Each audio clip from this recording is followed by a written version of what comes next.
meron pa tayong 84.7% na hindi pa nakakapag-subscribe sa YouTube channel ko. Bagong lahat, huwag natin kakalimutan na mag-subscribe and click the bell para ma-receive ninyo lahat ang aking notification. Robert Bolick ng NLEX Road Warriors, mga pare koy.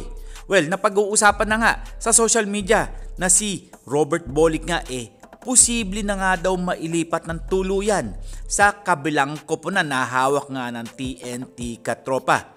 Well, kung saan nakikita natin dismayado nga at hindi yata fit si Bolick sa NLEX Road Warriors dahil sa nakikita natin medyo nahihirapan nga siya na magdala ng bola. Well, mga pare ko, kung malilipat ito sa TNT Katropa, talagang mailalabas niya ang kanyang pagiging point guard na kung ano ang ginagawa niya dati sa Batang Northport. Well, posible na kaya na makakapaglaro si Robert Bolick for the next season sa TNT Katropa? Well, mga pare ko, sana nga for the next season tuluyan na ngang lumipat itong si Bolick sa kabilang koponan dahil matagal na nga hinihintay si Robert Bolick para makapaglaro sa TNT Katropa dahil alam natin na kulang nga sa point guard ang katropa natin dahil si Mikey Williams nga hindi na nga sumipot ng tuluyan sa katropa natin. Well, sayang talaga ang binibigay na intensity ni Mikey Williams dahil kung ang pera lang ang palagi pinag-uusapan, wala talagang mararating ang player na yon. Well, sakit sa ulo nga mga parkoy. Well, eto nga si Bolick buti na lang bumalik dito sa Pilipinas para makapaglaro nga sa ibang koponan.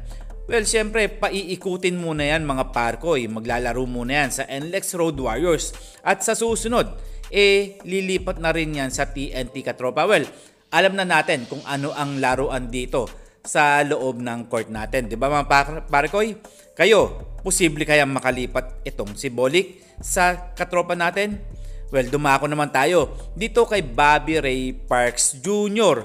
Ngayon na naglalaro pa sa Japan at malapit nang matapos ang kanyang kontrata. Well, mga parkoy, ito magandang pakinggan dito. Mag-fit naman kaya si Bobby Ray Parks Jr. sa Barangay Ginebra at matagal na rin hinihintay ng coach ng Ginebra itong si Bobby Ray Parks Jr. dahil alam naman natin na gustong-gusto rin ng laruan ni Coach Tim Cone ang laro neto ni Bobby Ray Parks Jr. at si Ray Parks Jr. nga talagang may maipapakita at malaki ang maitutulong neto sa Barangay Ginebra. Well, ang dami talagang gustong lumipat sa Barangay Ginebra. Kung di nga lang daw sila mapupunta sa Ginebra, hindi na nga lang daw sila lilipat sa ibang team. Kayo mga parkoy, posible kaya na bumalik itong si Bobby Ray Parks Jr. o pera-pera din ang pinag-uusapan dito? Well, mga parkoy, kung ako kasi ang tatanungin posibleng bumalik nga itong si Bobby Ray Parks Jr. sa Pilipinas para makipagkita na ng tuluyan kay Senab Haraki. Pero mga parkoy, tandaan nyo hanggat hindi pa natutuloy ang mga trades o mga pagbabalik ng mga player na ito, rumor pa lang yan at huwag tayo basta-basta maniniwala sa mga balita. Well, mga parkoy, nasa inyo yan kung maniniwala kayo o sa hindi.